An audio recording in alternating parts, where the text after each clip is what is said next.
नमस्कार, दोपहर समाचार में आपका स्वागत है।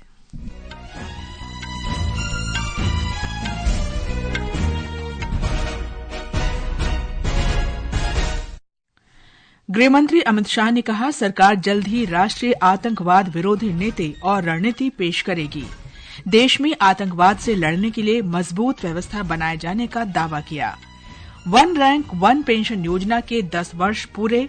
प्रधानमंत्री नरेंद्र मोदी ने कहा, ओआरओपी अपने सैनिकों के प्रति राष्ट्र की कृतज्ञता प्रकट करने की दिशा में महत्वपूर्ण कदम है।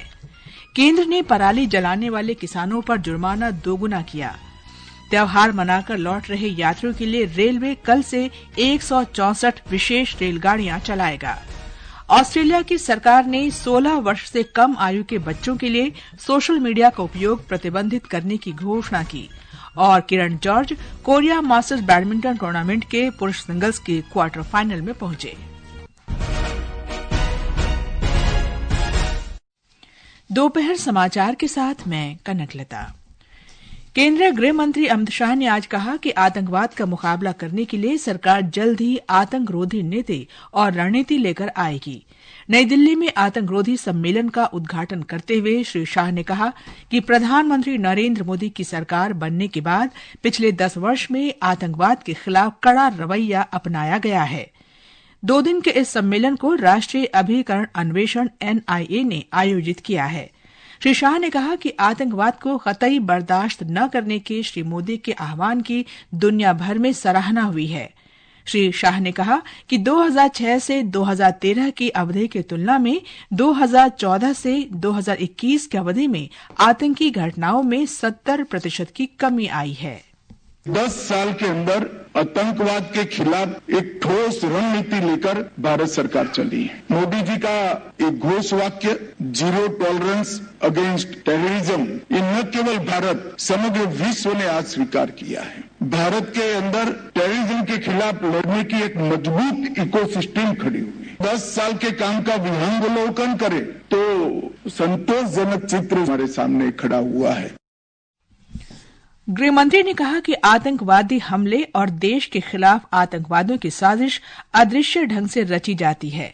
उन्होंने कहा कि युवा अधिकारियों को नवीनतम प्रौद्योगिकी वाला विशेष प्रशिक्षण दिए जाने की जरूरत है।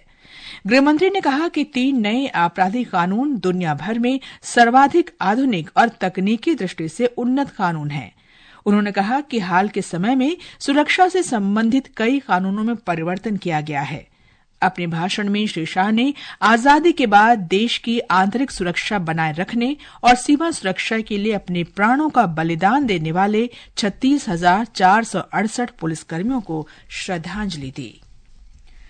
प्रधानमंत्री नरेंद्र मोदी ने कहा है कि one rank one pension OROP को लागू करने का निर्णय लंबे समय से चली आ रही मांग और अपने सैनिकों के प्रति राष्ट्र की कृतज्ञता प्रकट करने की दिशा में महत्वपूर्ण कदम है।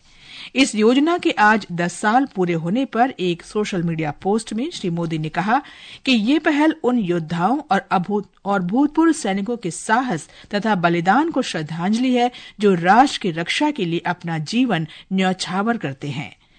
केंद्र की one rank one pension OROP योजना पूर्व सैनिकों के लिए उचित और समान पेंशन सुनिश्चित करने के वास्ते सरकार की परिवर्तनकारी योजना है।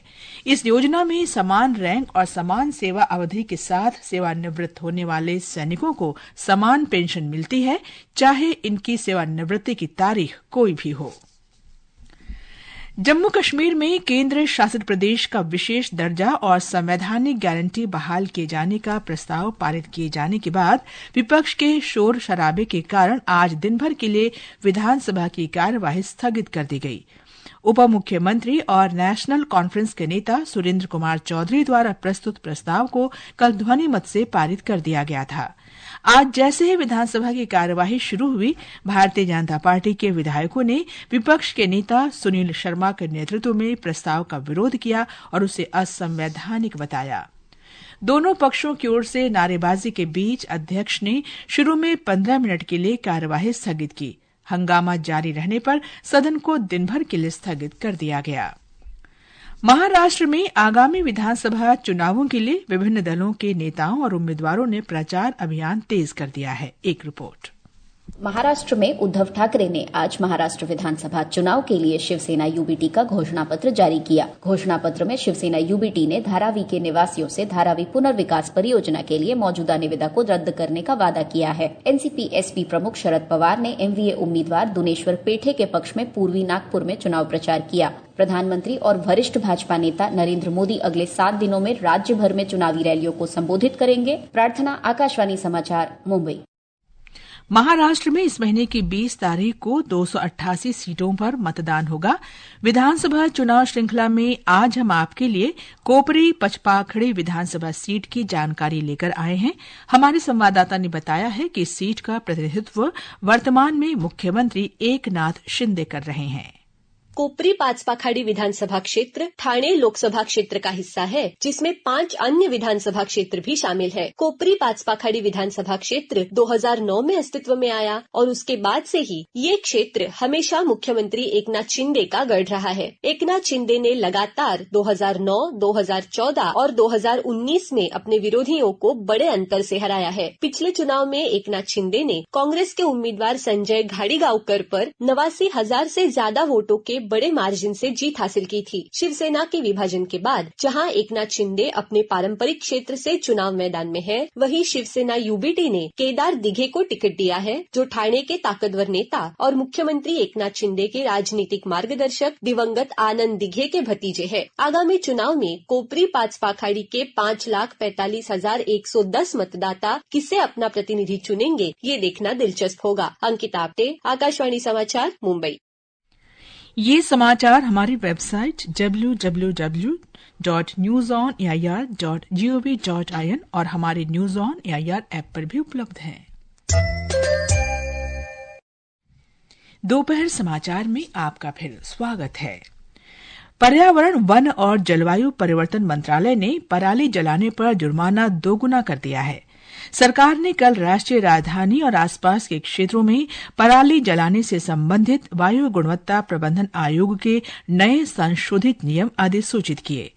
नए नियमों के तहत 2 एकड़ से कम जमीन वाले किसानों को अब 5,000 रूपये जुर्माना देना होगा, जो पहले 2,500 रूपये था।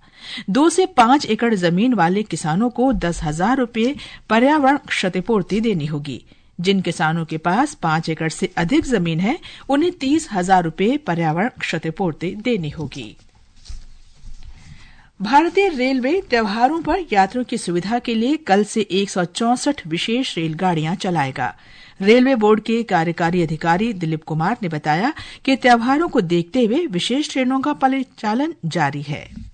भारतीय रेल द्वारा 7,700 से अधिक गाड़ियों के परिचालन की महती योजना तैयार की गई है। 4 नवंबर को सबसे अधिक रिकॉर्ड संख्या में हम लोगों ने स्पेशल ट्रेनें चलाई और कुल मिलाकर के देश के विभिन्न हिस्सों से भारतीय रेल के माध्यम से 3 करोड़ से अधिक यात्रियों ने सफर किया, जो कि इस साल का अपने आप में एक रिकॉर्ड है। 3 करोड़ की जो संख्या है वह ऑस्ट्रेलिया और न्यूजीलैंड की कुल आबादी के बराबर है। स्पेशल ट्रेनों के परिचालन का सिलसिला भी चलता रहेगा। आज भी हम लोग करीब 160 गाड़ियों का परिचालन कर रहे हैं और कल के डेट में हम लोग 165 विशेष रेलगाड़ियों का परिचालन करेंगे। छठ पर्व का आज तीसरा दिन है। श्रद्धालु नदी के किनारे स्थित विभिन्न छठ घाटों पर आज शाम डूबते सूर्य को अर्घ्य देंगे। 4 दिन के इस पर्व का समापन कल सुबह उगते सूर्य को अर्घ्य देने के साथ होगा। बिहार में इस पर्व के लिए सभी तैयारियां हो चुकी हैं, जहां लोग छठ व्रती गंगा, गंडक, कोसी, बागमती, पुनपुन और अन्य नदियों के खूबसूरती से सजाए गए तटों पर डूबते सूर्य को अर्घ्य देंगे। हमारे संवाददाता ने बताया है कि पूरा वातावरण भक्तिमय गीतों से गूंज रहा है। हमरा सुन ली पुकार। प्रसिद्ध लोक गायिका शारदा सिन्हा का अंतिम संस्कार आज बिहार के पटना में पूरे राजकीय सम्मान के साथ किया गया। गंगा नदी के तट पर गुलाबी घाट पर अंतिम संस्कार के समय बड़ी संख्या में लोग उपस्थित थे। इस अवसर पर पूर्व केंद्रीय मंत्री रामकृपाल यादव और अश्विनी कुमार चौबे भी उपस्थित थे।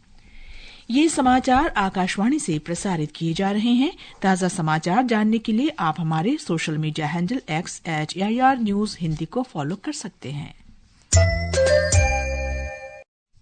ये आकाशवाणी है। ऑस्ट्रेलिया की सरकार ने 16 वर्ष से कम उम्र के बच्चों के लिए सोशल मीडिया का उपयोग प्रतिबंधित करने का कानून बनाने की घोषणा की है। अगर सोशल मीडिया प्लेटफॉर्म इसे लागू करने में विफल रहते हैं तो फेसबुक, इंस्टाग्राम और टिकटॉक जैसे प्लेटफॉर्म पर जुर्माना लगाया जाएगा। युवाओं के मानसिक स्वास्थ्य और सुरक्षा पर सोशल मीडिया के प्रभाव से बढ़ती चिंताओं के बीच ये अभूतपूर्व पहल है।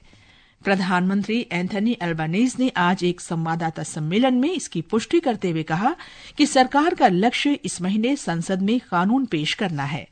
उन्होंने बच्चों की ऑनलाइन सुरक्षा के प्रति सरकार की प्रतिबद्धता पर जोर दिया। हालांकि ये निर्दिष्ट नहीं है कि प्लेटफॉर्म को आयु सीमा कैसे लागू करनी चाहिए। राष्ट्रपति द्रौपदी मुर्मू आज गोवा में स्वदेशी विमान वाहक पोत INS विक्रांत पर सवार होकर समुद्र में नौसेना के अभियानों को देख रही हैं। इसमें सतही जहाजों का संचालन, युद्ध कार्रवाई, पनडुब्बी अभ्यास, हवाई शक्ति प्रदर्शन, लड़ाकू विमानों और हेलीकॉप्टरों की उड़ान तथा नौसेना विमानों के फ्लाई पास्ट शामिल हैं। इससे पहले दिन में राष्ट्रपति को डाबोलिम में नौसेना वायु स्टेशन INS हंसा पर एक औपचारिक गार्ड ऑफ ऑनर पेश किया गया। भारत के Kiran George Korea masters badminton tournament के पुरुष सिंगल्स क्वार्टर फाइनल में पहुंच गए हैं। उन्होंने आज प्री क्वार्टर फाइनल में ताइवान की ची यू जेन को 21-17, 19-21, 21-17 से पराजित किया। मेलबर्न में ऑस्ट्रेलिया ए के साथ दूसरे अनौपचारिक क्रिकेट टेस्ट के पहले दिन भारत ए की टीम पहली पारी में 161 रन पर सिमट गई। ऑस्ट्रेलिया ए ने दिन का खेल समाप्त होने तक पहली पारी में 2 विकेट पर 53 रन बना लिए थे। आज राष्ट्रीय कैंसर जागरूकता दिवस मनाया जा रहा है। इसकी शुरुआत वर्ष 2014 में 7 नवंबर को हुई थी। कैंसर जागरूकता दिवस का उद्देश्य कैंसर की रोकथाम, शीघ्र पहचान और उपचार के बारे में जागरूकता बढ़ाना है। इस दिन पोलिश फ्रेंच भौतिक विज्ञानी और रसायनज्ञ मैरी क्यूरी की जयंती भी है, जिनके रेडियम और पोलोनियम की अभूतपूर्व खोजों ने कैंसर के उपचार में महत्वपूर्ण भूमिका निभाई थी। गोवा में 55वें भारतीय अंतर्राष्ट्रीय फिल्म महोत्सव के साथ 20 से 24 नवंबर तक फिल्म बाजार के 18वें संस्करण का आयोजन किया जाएगा। हमारे संवाददाता ने बताया है कि इसमें समृद्ध विविधता पेश करने वाली 208 फिल्मों का प्रदर्शन किया जाएगा। फिल्म बाजार के समीक्षा कक्ष में उन फिल्मों का प्रदर्शन होगा जो पूरी तरह बन चुकी हैं या अंतिम चरण में हैं। इनमें 145 फीचर फिल्में, 23 मध्यम लंबाई वाली और 30 लघु फिल्में शामिल हैं। इससे फिल्म निर्माताओं को वैश्विक फिल्म प्रोग्रामर, वितरकों, बिक्री एजेंटों और निवेशकों से जुड़ने का अवसर मिलेगा। फीचर और मध्यम लंबाई वाली श्रृंखला में 12 फिल्में भारतीय राष्ट्रीय फिल्म विकास निगम NFDC द्वारा निर्मित या सह निर्मित है। NFDC के प्रबंध निदेशक पृथुल कुमार ने बताया कि इस पहल का उद्देश्य कहानीकारों को उनके दृष्टिकोण को दुनिया के साथ साझा करने के लिए सशक्त बनाना है। उन्होंने कहा कि निगम अगली पीढ़ी के कलाकारों का समर्थन करने के लिए प्रतिबद्ध है। समाचार कक्ष से नेहा गोस्वामी। अंत में मुख्य समाचार एक बार फिर। गृह मंत्री अमित शाह ने कहा, सरकार जल्द ही राष्ट्रीय आतंकवाद विरोधी नीति और रणनीति पेश करेगी। देश में आतंकवाद से लड़ने के लिए मजबूत व्यवस्था बनाए जाने का दावा किया।